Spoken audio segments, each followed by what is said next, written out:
अली मोहम्मद खान साहब पांचवीं मरतबा भी गिरफ्तार हो गए और आज के वीलॉग में मैं अली मोहम्मद खान साहब की जुर्रत को, इनके करैक्टर को सलाम पेश करना चाहता हूं कि कम से कम ये अपने पाँव पर खड़े हैं। इन्होंने अपनी वफादारी तब्दील नहीं की।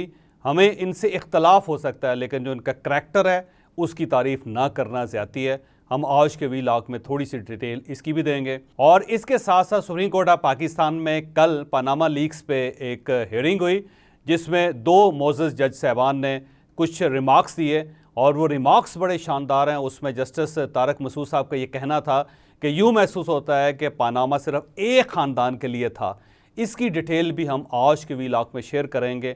और सबसे अहम चीज़, मुराद सईद साहब के हवाले से हमने एक वीलॉग किया था जिस पे अब उस वीलॉग का एक छोटा सा टुकड़ा निकाल के उसे सोशल मीडिया पे वायरल किया गया है और उसमें मुझसे पूछा गया है कि ये कमोड के ज़रिए या टूटी के ज़रिए जीपीएस सिस्टम को तब्दील कैसे किया जा सकता है, उसको डॉज कैसे किया जा सकता है। तो हम आज के वीलॉग में आपको वो टेक्निक भी बताएंगे कि जिसके ज़रिए आप टूटी और कमोड के ज़रिए जीपीएस सिस्टम को ब्लफ कर सकते हैं।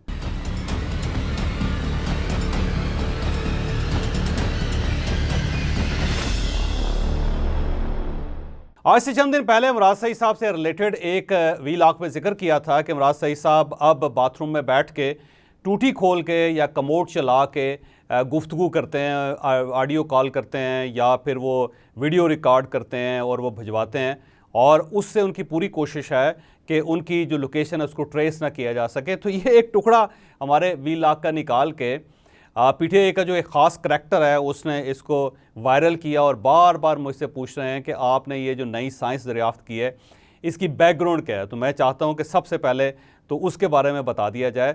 लेकिन उस तरफ आने से पहले मैं आपको ये बताता चलूँ कि पीटीआई का कमाल है वैसे कि ये किसी भी चीज़ को उठाते हैं इस तरह और ऐसा गेयर लगाते हैं और इनकी पूरी कोशिश होती है कि इंसान जो है शर्मिंदा सा हो जाए। लेकिन एनी हो, कोई ऐसा मसला नहीं है। ज़ाहिर है 2014 से ये सब कुछ बर्दाश्त कर रहा हूँ, मज़ीद भी बर्दाश्त करते रहेंगे जब तक ज़िंदगी है।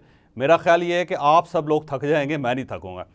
तो सर इसकी बैकग्राउंड ये है कि मुराद सईद साहब अपना मोबाइल फ़ोन इस्तेमाल नहीं कर रहे क्योंकि उन्हें पता है कि जो ही इन्होंने अपना मोबाइल इस्तेमाल किया तो इनका मोबाइल ट्रेस हो जाएगा और फौरी तौर पर ये पकड़े जाएंगे। लिहाजा ये कर ही रहे हैं कि ये मुख्तलिफ मोबाइल फ़ोन इस्तेमाल करते हैं मुख्तलिफ लोगों के। अब इनका ख्याल ये है कि एक ऐसा सॉफ्टवेयर भी है कि जिससे आवाज़ को आइडेंटिफाई कर लिया जाता है और जब आवाज़ को आइडेंटिफाई कर लिया जाए तो उससे पता चल जाता है कि कौन शख्स किस जगह बैठा हुआ है। तो जियो फेंसिंग जो है उससे आसान हो जाती है। तो मुराद सईद साहब का कमाल ये है कि वो किसी और का मोबाइल लेते हैं और फिर वाशरूम में बैठते हैं और फिर वहाँ पर टूटी ऑन करते हैं या फिर कमोड चला देते हैं और उसी दौरान वो बात करते हैं या उसी दौरान वो वीडियो या ऑडियो रिकॉर्ड करके मैसेज आगे भिजवाते हैं। और उस टूटी या उस कमोड का फ़ायदा ये होता है कि इनकी आवाज़ जो है वो थोड़ी सी रीशेप हो जाती है। लिहाजा इनका ख्याल ये है कि फिर जियो फेंसिंग मुमकिन नहीं होगी और इससे मुझे ट्रेस नहीं किया जाएगा। तो ये साइंस बड़ी सिंपल सी है। बल्कि आपको भी मेरा मशवरा है कि अगर आप एजेंसी से बचना चाहें या रियासत से बचना चाहें या किसी को डॉज करवाना चाहें तो किसी दूसरे बंदे का मोबाइल इस्तेमाल किया करें, वाशरूम में बैठ के कॉल किया करें और साथ थोड़ा सा टूटी का शोर हो, पानी का शोर हो तो आपकी आवाज़ फिर आइडेंटिफाई नहीं होती। जब आपकी आवाज़ आइडेंटिफाई नहीं होती तो वो जो सॉफ्टवेयर है जिसने आपको आइडेंटिफाई करना है, जो आपकी आवाज़ को पहचानता है, तो वो थोड़ा सा कंफ्यूज हो जाएगा। तो इस तरह आप अपनी बात जो है किसी दूसरे तक पहुंचा सकते हैं। तो मुराद सईद साहब क्योंकि ये साइंस इस्तेमाल कर रहे हैं तो मैं इसलिए वजाहत कर रहा हूँ कि आप में से भी अगर किसी को ये ज़रूरत पड़े, क्योंकि आप में से बहुत सारे लोग होंगे जो 9 मई और 10 मई के वाक़यात में मतलूब होंगे और आपकी पूरी कोशिश होगी कि आप किसी के रेडियस में ना आए, तो इस तरह इस्तेमाल करें, दूसरे का मोबाइल इस्तेमाल करें और वाशरूम में जाएं और पानी ऑन करें, उसकी जो आवाज़ है उसके करीब बैठ के आप टेलीफोन करें और वहाँ से ऑडियो या वीडियो रिकॉर्ड करके आप भिजवा दें तो आपकी आवाज़ जो है उसको ट्रेस नहीं किया जा सकेगा और इस तरह आप बच जाएंगे। तो मुराद सईद साहब जो हैं वो हमसे बड़े आइंस्टाइन हैं जिसकी बुनियाद पे उन्होंने अपने आप को छुपाया हुआ है। तो बहरहाल उनकी इस जहानत को दाद देते हैं और आप भी अगर ये तजर्बा करना चाहें तो आप ज़रूर करें। तो अब हम आज के वीलॉग की तरफ आते हैं। तो अली मोहम्मद खान साहब से 100 इख्तलाफ किया जा सकता है, उनकी आइडियालॉजी पे इख्तलाफ किया जा सकता है, उनकी जो पिछली परफॉर्मेंस थी उस पर इख्तलाफ किया जा सकता है, लेकिन जहाँ तक इनकी कमिटमेंट का ताल्लुक है तो उसको ना मानना मेरा ख्याल है ज़्यादती होगी। अली मोहम्मद खान साहब एक जेन्युइन पॉलिटिकल वर्कर हैं, पीटीआई के साथ ही जुड़े हुए हैं। गो इनको कोई ख़ास फ़ायदा नहीं हुआ पिछले 4 सालों में और पार्टी ने इनको हमेशा डिस्टेंस पे रखा बल्कि मुझे अच्छी तरह याद है कि 2018 में इनको टिकट नहीं दिया जा रहा था और फिर मैंने इस पर प्रोटेस्ट किया था कि अली मोहम्मद खान साहब को टिकट नहीं दिया जा रहा, तो फिर किसको टिकट दिया जाएगा। उसके बाद पार्टी में से फिर इनको टिकट मिला, फिर ये MNA इलेक्ट हुए, फिर ये असम्बली में पहुंचे, लेकिन ये वज़ीर नहीं बन सके और इनको जो वजारत दी गई वो पार्लिमानी अमूर की थी कि आप सिर्फ पार्लियामेंट के अंदर बैठ के जो PTI के अरकान हैं उनको संभालने की कोशिश करें। तो ये पूरा 3.5 साल में ये इसको पार्टी ने इनको डिस्टेंस पे रखा, जो बड़ी ज़्यादती थी। बहरहाल जब पार्टी में मुश्किल वक्त आया तो जो पार्टी के पंजाबी तालिबान थे, जिनको कहा जाता था कि इमरान खान साहब के दस्तों बाजू हैं, सबसे पहले उन्होंने इनका साथ छोड़ा। तो ये जो पंजाबी करैक्टर है ना, मैं पंजाबी होने के बावजूद हमेशा पंजाब के जो करैक्टर है उसको क्रिटिसाइज़ करता हूँ। तो बड़े बंदे का दिल बड़ा होना चाहिए, उसे अंडरस्टैंड करनी चाहिए चीज़ों पे। तो आप कमाल देखिए कि जो पहला हल्ला था, उसी हल्ले में जितने पंजाबी साथी थे इमरान खान साहब के वो सब ढेर हो गए। उन्होंने प्रेस कॉन्फ्रेंस करनी शुरू कर दी और सियासत से तायब होने का ऐलान करना शुरू कर दिया, और उसके बाद ऐसा धड़न तख्ता हुआ इनका कि बिल्कुल लेट गए। और फिर इन्होंने ये वादा भी किया कि अब हम सियासत में नहीं आएंगे, हमारा सियासत के साथ कोई ताल्लुक़ नहीं। लेकिन फिर कमाल देखें कि सिर्फ 2 हफ्तों के बाद ये सारे के सारे एक नई पार्टी के अंदर बैठे हुए हैं और वहाँ बैठ के मुंह छुपाने की कोशिश कर रहे हैं कि कैमरों के सामने ना, और कैमरा आए तो ऐसे ऐसे करके हाथ हिला के रोकते हैं कि भाई साहब हमारी तस्वीर ना खींची जाए। लेकिन आप इनका करैक्टर देखिए कि ये वज़ीर रहे, ये इमरान खान साहब को धोखा देते रहे, ये इमरान खान साहब को बांस पे चढ़ाते रहे, ये इमरान खान को सीढ़ी के ऊपर चढ़ाते रहे, ये इमरान खान को मीनार के ऊपर बिठा के कहते रहे कि आपसे बड़ा मुजाहिद अभी तक दुनिया में आया नहीं। और ख़ुद ये 3.5 साल में जब इमरान खान साहब एक रियासत मदीना बनाना चाहते थे तो इनकी पूरी कोशिश थी कि ये कुछ छोटे मोटे खलीफा बन जाए उस रियासत मदीना के। लेकिन करैक्टर मुलाहिजा करें कि ये 24 घंटे नहीं निकाल सके। जो ही 14 मई के दिन फैसला हुआ कि पार्टी के ख़िलाफ़ एक्टिविटी या कार्रवाई होगी और फिर जो ही इनको गिरफ़्तार करना शुरू किया गया, तो आप ये देखें कि 18 घंटों में ये लेट हैं। और लेटने के बाद जो इन्होंने प्रेस कॉन्फ्रेंस की, जो इन्होंने मीडिया टॉक की, वो मेरा ख्याल है आई रिवीलिंग थी, आंखें खोलने के लिए काफ़ी थी। लेकिन उसके मुकाबले में खैबर पख्तूनख्वा के जो लोग हैं, मैं इनके करैक्टर को सलाम पेश करता हूँ। इनमें से जो 99% लोग हैं वो अभी तक अपने मौक़े पे खड़े हैं। उन्होंने इमरान खान के ख़िलाफ़ प्रेस कॉन्फ्रेंस नहीं की सिवाय परवेज़ खटक साहब के। और फिर सिंध के अंदर भी जो लोग हैं उन्होंने भी करैक्टर का मुजाहरा किया, और थोड़े से जो लोग बलूचिस्तान के अंदर उन्होंने करैक्टर का मुजाहरा किया। लेकिन जो इमरान खान साहब के पंजाबी साथी थे, सबसे पहले उन्होंने इनका साथ छोड़ा। और जो खैबर पख्तूनख्वा के लोग हैं जो पार्टी का हिस्सा हैं, उनमें से अली मोहम्मद खान साहब को मैं दाद भी देता हूँ और इनके करैक्टर को सलाम भी पेश करता हूँ।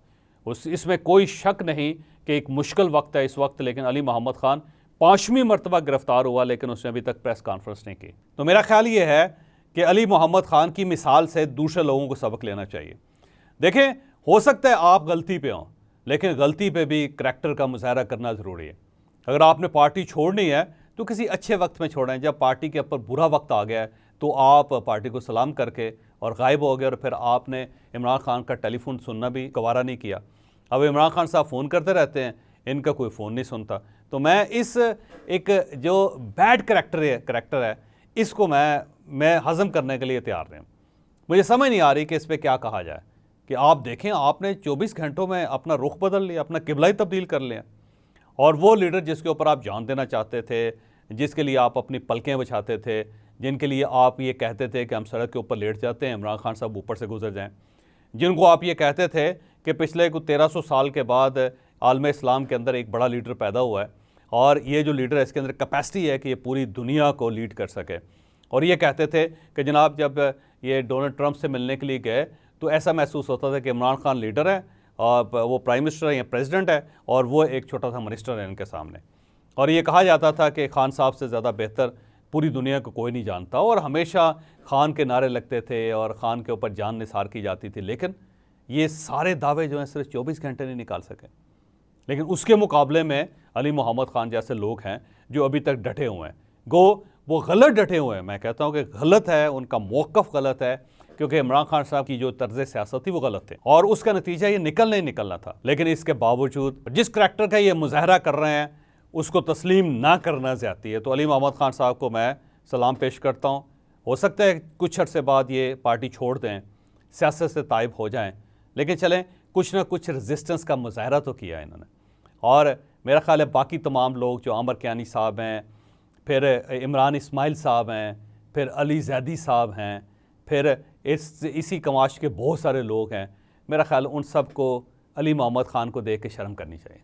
यानी क्या लोग हैं आप भाई, और इसके बावजूद आपके लेक्चर सुने जो आप पिछले 4-4.5 साल लेक्चर देते रहें, और आज भी आप देखें कि जिस तरह आप सीना तान के खड़े होते हैं जैसे बहुत बड़ा कारनामा सर अंजाम दिया है, तो मेरा ख्याल है अली मोहम्मद को देख लें और शर्म करें, ये आप क्या कर रहे हैं भाई।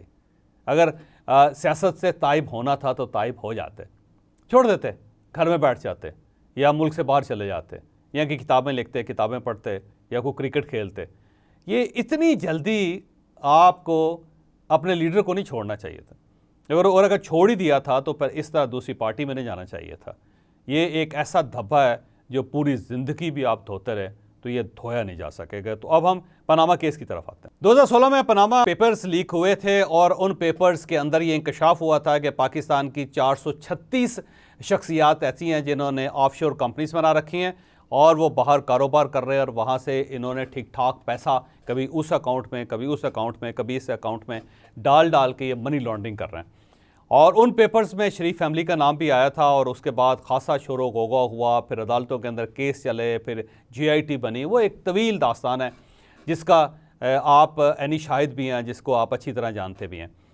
ये जो शरीफ फैमिली के ख़िलाफ़ जो कार्रवाई हुई थी वो जमात इस्लामी की एक दरख्वास्त थी, उसके बाद और शेख रशीद साहब की भी दरख्वास्त थी, उसकी बुनियाद पे GIT बनी। फिर सुप्रीम कोर्ट ऑफ पाकिस्तान ने उसके अंदर नोटिस लिया, फिर ये समाज चलती रही। फिर जब ये निचली अदालतों के अंदर कार्रवाई होनी शुरू हुई तो फिर सुप्रीम कोर्ट ऑफ पाकिस्तान ने एक निगरान जज भी बनाए, एजाजुल एहसन साहब, जो निगरानी करते रहे, और अल्टीमेटली मियां नवाज शरीफ को सज़ा हो गई और मरीम नवाज़ को भी उसमें सज़ा हो गई। ये सारा केस आप अच्छी तरह जानते हैं। लेकिन उसके बाद ये 7 साल ये case supreme court of Pakistan के अंदर पड़ा रहा, और अब इस केस को टेकअप किया गया और बेंच बना, और कल इस बेंच ने पहली हेयरिंग की। ये 2 रुकनी बेंच है जिसमें जस्टिस सरदार तारक मसूद हैं और दूसरे जस्टिस हैं जस्टिस अमीनुद्दीन। तो कल जब कार्रवाई हुई तो जस्टिस तारक मसूद का ये कहना था कि पनामा लीक्स के अंदर 436 पर्सनैलिटीज़ थी, लेकिन मुझे यूँ महसूस होता है कि सिर्फ एक पर्सनैलिटी को सामने रख के सिर्फ उसी के ख़िलाफ़ ट्रायल किया गया, और जो बाकी 435 लोग थे उनके बारे में आज तक कानून हरकत में नहीं आया, और ना ही स्टेट उनके बारे में हरकत में आई। और 7 साल से ये फ़ाइल जो है वो सुप्रीम कोर्ट ऑफ पाकिस्तान के अंदर पड़ी हुई है, और किसी ने इसको टेकअप करने की जसारत नहीं की। और जब वो बार बार जस्टिस साहब ये कह रहे थे कि मैं बातें कौम के सामने नहीं रख सकता जो इस केस के अंदर हुई है, तो मुझे वो सारा मंजर याद आ रहा था, और उस मंजर को देखते हुए मैं भी ये कहने पे मजबूर हो गया कि पाकिस्तान के अंदर अलमिया यही है कि जब आप किसी एक शख्स के ख़िलाफ़ कार्रवाई करना चाहते हैं तो फिर पूरा कानून उसके ऊपर उंडेल दिया जाता है। जब रियासत ये फ़ैसला करती है कि हमने किसी को टाइट करना है तो फिर पाकिस्तान का हर कानून उसके ख़िलाफ़ लागू हो जाता है। जैसे आज इमरान खान के ख़िलाफ़ फ़ैसला हुआ है कि इमरान खान को सज़ा देनी है, तो आप देख लें 150 के करीब केसेस हैं, और इन केसेस में मज़ीद इजाफा भी होगा। सारा कानून ऐसे लगता है कि वो हरकत में आ चुका है। बिल्कुल इसी तरह 2017 के अंदर, 2016 के अंदर, 2017 के अंदर ये फ़ैसला हुआ था कि शरीफ फैमिली को हमने इबरत का निशाना बनाना है, तो उसके बाद आप देख लें कि वहाँ पे क्या क्या नहीं हुआ उस दौर में। तो ये एक ऐसा अलमिया है कि जिसको मेरा ख्याल है हमें सोचना पड़ेगा इसके ऊपर कि अगर तो लोग वाकई मुजरम हैं तो फिर उन्हें सज़ा मिलनी चाहिए, लेकिन अगर लोग बेगुनाह हैं तो फिर उन्हें इस तरह इंसाफ की चक्की में पीसना नहीं चाहिए जिस तरह पनामा लीक्स के अंदर पीसा गया। तो आप खुद अंदाज़ा लगाएं कि एक ही जुर्म 436 लोगों ने किया, लेकिन सज़ा सिर्फ एक शख्स को दी गई और 435 लोगों की फाइलें बंद करके उसको साइड पर रख दिया गया।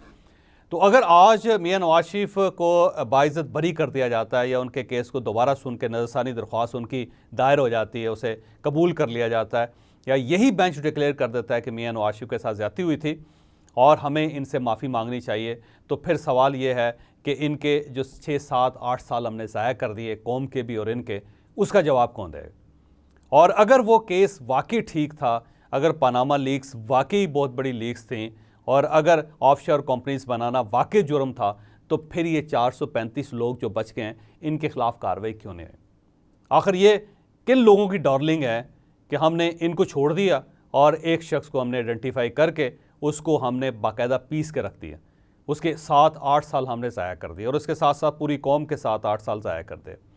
और इसमें कोई शक नहीं कि ये हकीकत है कि मियां नवाज शरीफ के ख़िलाफ़ जो केस चलाया गया था उसका सिर्फ एक ही मकसद था कि मियां नवाज शरीफ को फारिग करके इमरान खान को प्राइम मिनिस्टर बनाया जाए। तो सिर्फ इमरान खान प्रोजेक्ट के लिए इतनी बड़ी कुर्बानी दी गई, पूरी रियासत को कुर्बान कर दिया गया। अब आप खुद अंदाज़ा लगाइए कि अगर ये पानामा लीक्स ना होती या उस वक्त सिर्फ इंसाफ किया जाता और अगर मियां नवाज शरीफ उसमें मुजरम थे तो बाकी 435 मुजरमों को भी सज़ा दी जाती, तो हो सकता है पाकिस्तान मुख्तलिफ होता। और अगर मियां नवाज शरीफ का जुर्म नहीं था, अगर उनके ख़िलाफ़ सज़ा नहीं बनती थी, तो अगर वो एक्टिविटी ना होती तो आज पाकिस्तान एक मुख्तलिफ जगह पे होता। पाकिस्तान आज इस तरह सिसक ना रहा होता, इस तरह IMF के दर पे ऊपर ना बैठा होता, इस तरह वो उसने झोली फैला के वो अक़वाम आलम में ना फिर रहा होता। तो हमने सिर्फ मियां नवाज शरीफ का नुकसान नहीं किया, हमने पूरे पाकिस्तान का नुकसान किया। लिहाजा अब सवाल ये है कि फिर ये नुकसान करने वाले कौन लोग हैं और क्या उनसे नहीं पूछना चाहिए कि आपने सिर्फ एक ऐसे शख्स को प्रमोट करने के लिए, एक ऐसे शख्स को परवान चढ़ाने के लिए कि जो बाद में पूरी रियासत के लिए नुकसानदेह साबित हुआ, जैसे साबित कर दिया कि वो इसका अहल नहीं था, हमने पूरा मुल्क बर्बाद नहीं कर दिया। और अगर हमने पूरा मुल्क बर्बाद किया सिर्फ एक तजर्बा करने के लिए, तो क्या तजर्बा करने वाले लोगों से हिसाब नहीं मांगना चाहिए? क्या उनसे नहीं पूछना चाहिए कि जनाब आपने किस कैपेसिटी में ये काम किया था, आपने क्या सोच के इस मुल्क का जनाजा निकाला है? तो मेरा ख्याल है कि ये तो सवाल ही नहीं बनता पाकिस्तान में कि कभी इस किस्म के कोई जवाब तलाश किए जाएंगे या इस किस्म का कोई हिसाब मांगा जाएगा या इस किस्म का कोई हिसाब दिया जाएगा। तो मैं आखिर में सिर्फ यही दरख्वास्त करता हूँ कि अगर तो वाकई ही पनामा लीक्स एक स्कैंडल था और वो जुर्म था, तो फिर ये बाकी 435 लोग जो हैं उन सब के साथ भी वही सलूक करें जो मियां नवाज शरीफ के साथ हुआ था। और अगर ये नहीं था और मियां नवाज शरीफ को सिर्फ सज़ा दी गई थी और उन्हें एक इबरत की निशानी बनाया गया था, तो फिर मेरी आपसे दरख्वास्त है कि उनसे माफ़ी मांग लें। माफ़ी मांग के फिर ये फ़ैसला करें कि पाकिस्तान में सेलेक्टिव इंसाफ नहीं होगा। जस्टिस जब भी होगा वो सब के लिए बराबर होगा, उसमें किसी शख्स को आइडेंटिफाई करके साइड पर रख के उसे इबरत की निशानी नहीं बनाया जाएगा। अगर मुजरिम है तो फिर मुजरिम है, अगर वो बेगुनाह है तो फिर बेगुनाह है।